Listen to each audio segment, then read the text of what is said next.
Doctor صاحب دو بیویوں کو خوش کیسے رکھا جا سکتا ہے؟ بہت اچھا سوال کیتے ہیں.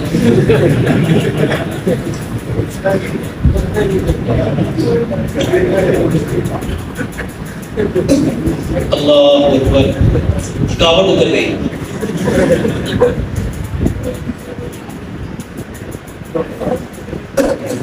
جو شخص یہ چاہتا ہے کہ وہ اپنی دونوں بیویوں کو خوش رکھے، شاہ صاحب کہتے ہیں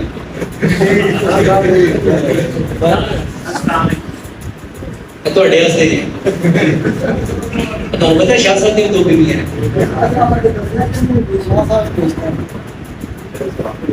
میرے محترم بھائیوں، پیارے پیغمبر جناب محمد صلی اللہ علیہ وآلہ وسلم نے فرمایا جس انسان کی دو بیویاں ہیں اس کو چاہیے کہ وہ دونوں کے درمیان عدل کرے، وہ دونوں کے درمیان عدل کرے.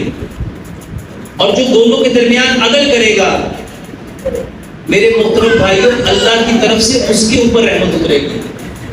اور ایک بات یاد رکھو، خوشی من کی کیفیت کا نام ہے. پیسوں سے بندہ خوش نہیں ہوتا، چیزوں سے بندہ خوش نہیں ہوتا.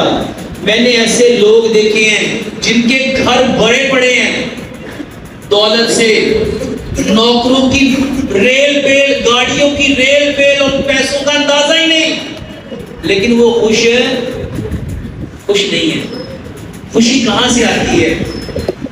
میرے محترم بھائیوں، جب آپ عدل کرو گے، جب آپ دونوں میں برابری کرو گے، جو چیز آپ ایک کے لیے لیتے ہو وہی دوسرے کے لیے لو.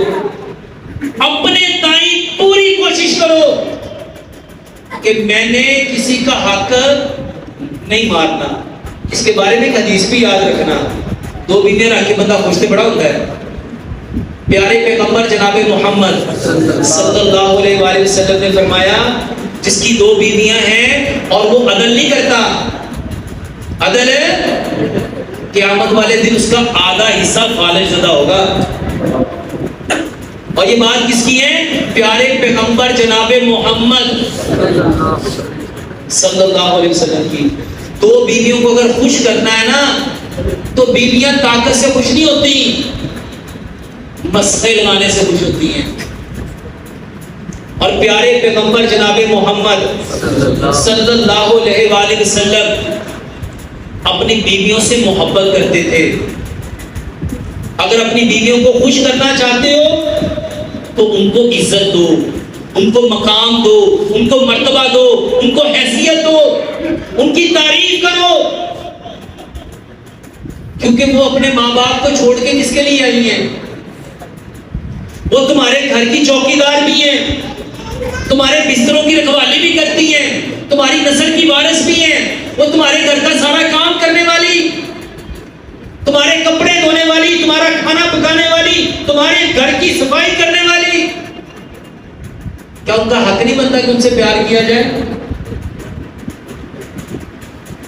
ان کی عزت کرو، ان کی تعریف کرو.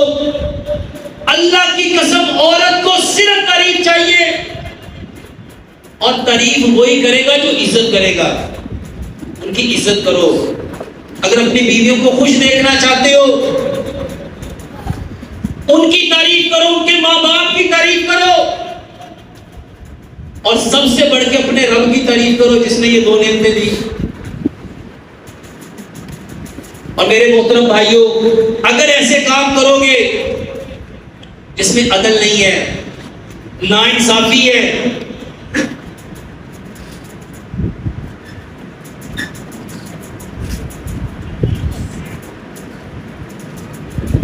تو میرے محترم بھائیوں دنیا بھی خراب ہوگی، اور آخرت میں جب انسان اٹھے گا تو کیسا اٹھے گا؟ فالج زدہ اٹھے گا.